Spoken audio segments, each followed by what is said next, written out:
And last month, David Weiss sent me 2 letters. In the first letter on June 7th, he said, I have been granted ultimate authority over the matter, including responsibility for deciding where, when, and whether to file charges. The quote that the ranking member just put up. Later that same month, he sent me the second letter where he said, no, I don't.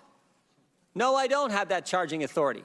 So June 7th, he says, I'm the boss. I can do whatever I darn well want, file it wherever I want. And then June 30th, he says, no, I can't. What happened in between those 2 events? Your testimony went public. He goes, oh my goodness, I got to change my story because now the truth's coming out. And it sounds like in this investigation to me, Mr. Shapley, that the prosecutors and the investigators were in agreement for most of the investigation, and then we get to October of 2022. I see Mr. Ziegler nodding his head. And that meeting is where David Weiss told you something. Is that right, Mr. Shapley? What did he say? Can you put your mic on there? What did he say? Yes, he told me he was not the deciding person on whether or not charges were filed. He told us that D.C. U.S. Attorney had declined to allow charges. He told us that he had requested special counsel authority from Maine DOJ and denied that authority. And was denied. That's correct. Were you the only guy in that meeting? I was not. How many other people were there? There were 7 total people, including me. You and Mr. Weiss and 5 others, right? That's correct. And have any of them come forward and say what you just said is not true? They have not. No one has, right? That is correct. No one has disputed, refuted. No one said what you said is not true. That's and did you memorialize what took place in that meeting?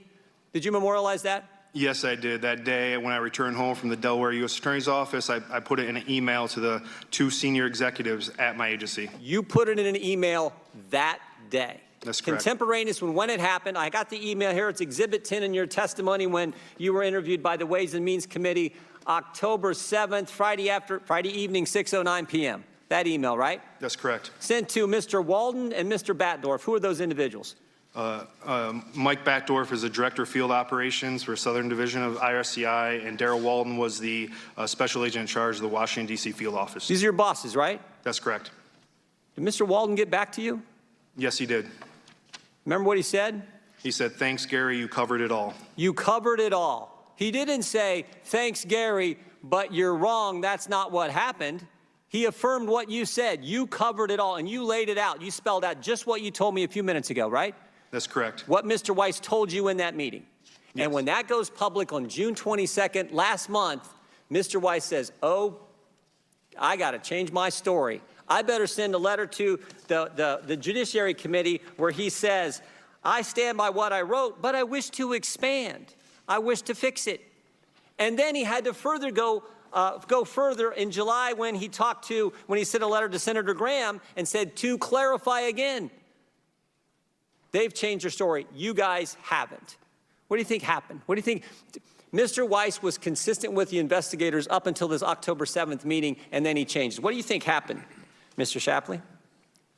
I mean, I don't know what happened internal at Department of Justice, but what I can say is that the story has been changing from Department of Justice and U.S. Attorney Weiss, and I think the only person that's really had any documents that have been corroborated are my own. Exactly. I think what happened. I think it's obvious. Anyone with common sense can see what happened because he said it in Mr. Graham's letter. He said, I had discussions with Maine Justice. I had discussions with the folks, the Deputy Attorney General, the Attorney, whoever it was, I don't know, but he had discussions with the people at Maine Justice, and suddenly things change. And that all became evident on October 7th. And until October 7th, the investigators, to Mr. Raskin's point, the investigators and the prosecutors, they were in agreement. Here are the facts. Here's how we do it. Here's how we've always done it. We got the 2 best agents in the place on the case. Let's go. And then shazam, something changes. And I think it's what Mr. Weiss conveyed to Senator Graham when he said, I had discussions with folks at Maine Justice. We don't know what were in those discussions, but it looks pretty obvious what happened. Looks pretty obvious. Initially, everyone was pounding their chest. David Weiss has complete authority. Now, suddenly, he doesn't. He doesn't, because you guys came forward and told the truth. I yield back.